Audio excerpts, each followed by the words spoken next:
People don't like to talk about her in Umoga village, not because they are scared of her ghost, but because they remember the kind of woman she was and how she ended. Ebere was beautiful, the type of beauty that made even pastors forget their prayers. Light-skinned, tall, always dressed like she was going for a wedding, even on market days.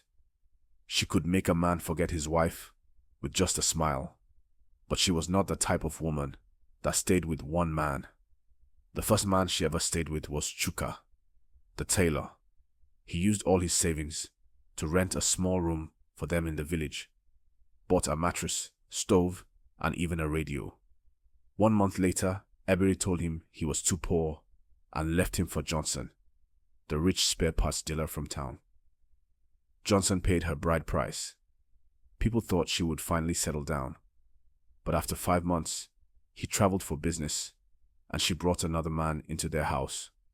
The gate man caught her, told Johnson, and he sent her away.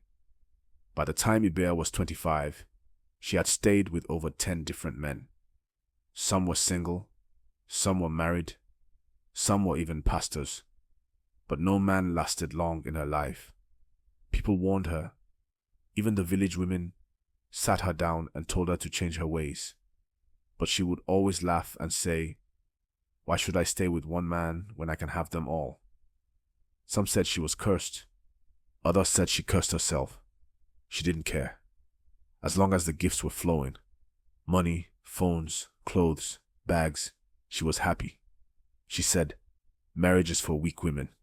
I'm not weak." But time doesn't wait for anyone. At 35, the gifts started slowing down. Her body was changing. Her skin wasn't as bright. Men were no longer calling her like before. At 38, she moved back to her father's house. She would sit outside and watch other women with their husbands and children. Sometimes she smiled. Other times, she looked like she wanted to cry. But her pride wouldn't let her. By 40, she was fully alone. Then strange things began to happen. A young boy in the village said he saw Ebere digging in the backyard at night, not with a shovel, but with her bare hands. Another woman said she went to greet her, and Ebere was talking to someone in her room, but the room was empty. She stopped going to church, stopped bathing. She would walk through the village with wild hair and empty eyes. One night, a man named Uche said he was coming back from the bush path when Ebere ran out and grabbed him, whispering, "Stay with me. Just one night, please." He pushed her away and ran. The next morning, Ebere's body was found outside her compound, sitting upright, eyes wide open, mouth smiling.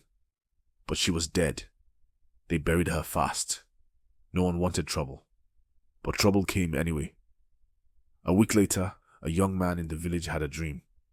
In the dream, Ebere knocked on his window, naked and smiling, and said, "You never came to me. Come now." He woke up sweating, and the next night he died in his sleep. Then it happened to another man, then another. All the men that had once slept with her started dying one by one. People went to a powerful native doctor. He said Ebere's spirit was not resting, that she had died full of pain, bitterness, and hunger, for love, for attention, for all the things she wasted. And now her spirit roamed at night, still looking for men to come inside. He said she was never satisfied in life. Now she's never satisfied in death. They tried to perform rituals, burnt her clothes, sacrificed a goat at her grave. It didn't stop.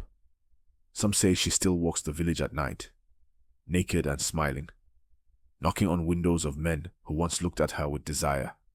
Some say she no longer needs men who slept with her. Now she goes after any man who laughs at women like her, any man who mocks single women, any man who says she deserves it. They say she can smell that kind of man.